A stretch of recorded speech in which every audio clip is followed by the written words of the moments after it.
নমস্কার, আপনারা দেখছেন HR নিউজ 24, সত্যের লক্ষ্যে মানুষের পাশে। সাবধান, ভেজাল ঘি তৈরিতে ধাপে ধাপে অভিযান এনফোর্সমেন্ট ডিপার্টমেন্টের।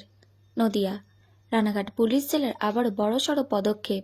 একাধিক ঘি কারখানায় হানা দিল এনফোর্সমেন্ট ডিপার্টমেন্টের আধিকারিকরা। যতদিন যাচ্ছে ততই নিত্য প্রয়োজনীয় খাদ্যদ্রব্য ভেজালের সংখ্যা বাড়ছে, যার কারণে বিভিন্ন জটিল রোগে আক্রান্ত হচ্ছে আমজনতা। এবার মানুষের দৈনন্দিন জীবনের বিশেষ খাদ্যদ্রব্য ঘি কিভাবে ব্যবসায়ীরা বানাচ্ছে তার বিশেষ পর্যবেক্ষণ শুরু করল এনফোর্সমেন্ট ডিপার্টমেন্টের আধিকারিকরা। বুধবার দুপুরে নদিয়ার ফুলিয়ার বেশ কয়েকটি ঘি ব্যবসায়ীদের বাড়িতে হানা দেন আধিকারিকদের একটি প্রতিনিধি দল। এরপর প্রত্যেকটি কারখানায় গিয়ে খতিয়ে দেখেন কিভাবে ঘি তৈরি হচ্ছে, সংগ্রহ করেন বেশ কিছু নমুনা। খাদ্য দপ্তরের আধিকারিকরা সেগুলি সংরক্ষণ করেন। এ প্রসঙ্গে এনফোর্সমেন্ট ডিপার্টমেন্টের আধিকারিকরা জানিয়েছেন, বেশ কয়েকটি ঘি ব্যবসায়ীর বাড়িতে গিয়ে তারা ঘি তৈরি কিভাবে হচ্ছে তার নমুনা সংগ্রহ করলেন। পরীক্ষা নিরীক্ষা করে যদি ভেজাল সামনে উঠে আসে তাহলে প্রত্যেকের বিরুদ্ধে কড়া ব্যবস্থা নেওয়া হবে। কারণ খোলা বাজার থেকে শুরু করে বিভিন্ন জায়গায় যেভাবে ছড়িয়ে পড়েছে ভেজাল খাদ্যদ্রব্য, তাই জেলা পুলিশের তৎপরতায় এই অভিযান চালানো হচ্ছে। অন্যদিকে যে কটি ঘি ব্যবসায়ীর বাড়িতে হানা দেওয়া হয় সেখানকার প্রত্যেকটি কারখানার কর্মচারীদের জিজ্ঞাসাবাদ করেন আধিকারিকরা এবং কিভাবে ঘি তৈরি হচ্ছে, কি কি উপকরণ ব্যবহার করা হচ্ছে ঘি তৈরিতে, সবটা খতিয়ে জানার চেষ্টা করেন তারা। উল্লেখ্য, এর আগেও নদিয়ার ফুলিয়ার একাধিক ঘি ব্যবসায়ীর বাড়িতে ভেজাল ঘি তৈরির অভিযোগে হানা দেয় রানাঘাট পুলিশ জেলার উচ্চপদস্থ আধিকারিকরা। সেখানে অভিযান চালিয়ে কয়েক হাজার লিটার এখনো পর্যন্ত বাজেয়াপ্ত হয়েছে ভেজাল ঘি, সাথে ঘি তৈরির সরঞ্জামও। এছাড়াও পুলিশের জালে গ্রেফতার হয় বেশ কয়েকটি ঘি ব্যবসায়ী। তবে কি নদিয়ার ফুলিয়ার ঘি ব্যবসায়ীদের আরও একবার সচেতন করার জন্যই এই পদক্ষেপ?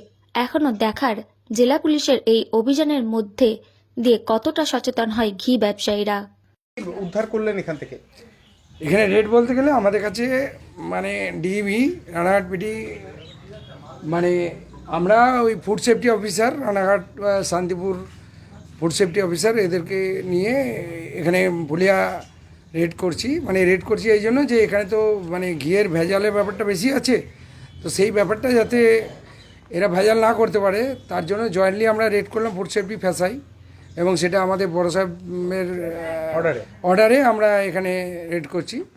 তো সেখানে আমরা, এটা বাপ্পা ঘোষের বাড়ি, তো ওই বাপ্পা ঘোষ, এটা ফুলিয়া পাড়াটা কি বয়রা। তো এইখানে আমরা রেড করছি। তো রেড করে এখানে আমরা যেটা পেলাম, ওর মাল যেটা রেডি ছিল সেটা ও এখান থেকে সরিয়ে দিয়েছে। এখানে হিউজ মাল ছিল না, কিন্তু যেটুকু অল্প ছিল সে তা থেকে আমাদের ফুড সেফটি অফিসার উইটনেস সমেত ওদের সামনে সেটা কিছু সিজ করলেন, মানে স্যাম্পল নিলেন, টেকেন। কি কোনো রকম ইনফরমেশন ছিল যে ভেজাল ঘি? একদম একদম একদম ইনফরমেশন তো ছিলই, নাহলে আর আমরা আসবো কেন? আমরা এসছি ওই জন্য। কেমিক্যাল কি এখনও সেটা কিছু পাওয়া যায়নি, যার ফলে যেহেতু স্টোর মালটাই আউট করে দিয়েছে, যার ফলে এখানে সেই কেমিক্যাল বা এটা কিছু পাওয়া যায়নি। কিন্তু যেটুকু মাল স্যাম্পল নেওয়া হয়েছে তার মধ্যেও সন্দেহ হচ্ছে যেটা অ্যাডাল্টারেটেড হতে পারে, সেই জন্য ওটা টেস্টিংয়ের জন্য কলকাতা গভর্নমেন্ট ল্যাবে পাঠানো হবে। না না, সেটা না, সেটা তো আমরা এখন বলতে পারছি না। এখানে তো অনেক ঘরই করে অ্যাকচুয়ালি ঘি তৈরি। মানে এরকম অভিযান আরও চলবে? হ্যাঁ, এরকম অভিযান আরও চলবে। কি নাম স্যার আপনার? আমি ডিএসপি ডিবি রানাঘাট পিডি। নামটা? হ্যাঁ, ঠিক আছে, এতেই হবে।